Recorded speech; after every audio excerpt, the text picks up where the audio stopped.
Hey, welcome to Brighter Rays. This week is Proverbs 6, 1 through 5. We're looking at snared in your own words. Now, as we've seen in chapter 5 of Proverbs, that covered the topic of sexual immorality. Now, we heard the warning to be on guard and to take steps to keep ourselves from that temptation.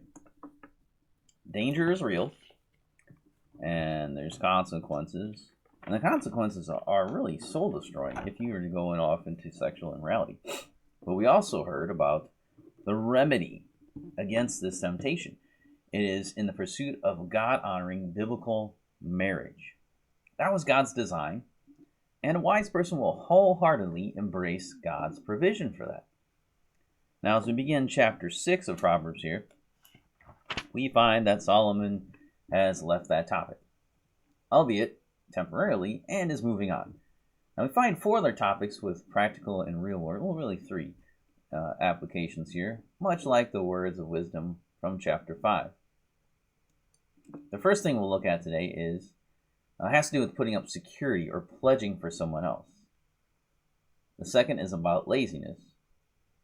The third, as described therefore, is a warning against, well, I guess it is four. And the third one is about becoming a worthless person. And then really the last thing is about a list of 7 things that God defines as being abominations, which is really what a worthless person does. And so I'm going to combine those two together, the idea of worthlessness and then doing the abominations. But that will happen later on. But today we're looking at the idea of money, right? The Bible has quite a lot of instructions about money. Now, from money being the root of all kinds of evil, to the idea that one must provide for his relatives, especially those in his own household. The topic of money and its uses are spoken of quite often. Now, it's no wonder that it's addressed here in the book of wisdom, right? Solomon desired that his son become wise. And a wise person learns what money is for. They learn to make it serve them and not to serve it.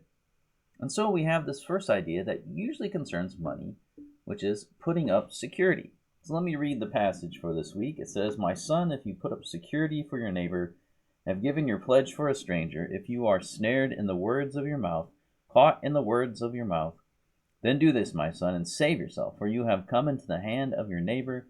Go, hasten, and plead urgently with your neighbor. Give your eyes no sleep, and your eyelids no slumber. Save yourself like a gazelle from the hand of the hunter, like a bird from the hand of the fowler." So that is what we're looking at this week. And I've broken it down to next time. Tomorrow we'll look at the situation, which is acting as security. Kind of talk about what that means. Then the next day we'll look at the answer, which is to save yourself. And then the final day of our study we'll look at the conclusion and how to apply this to our own selves and situations that we're in. So that's the goal for this week.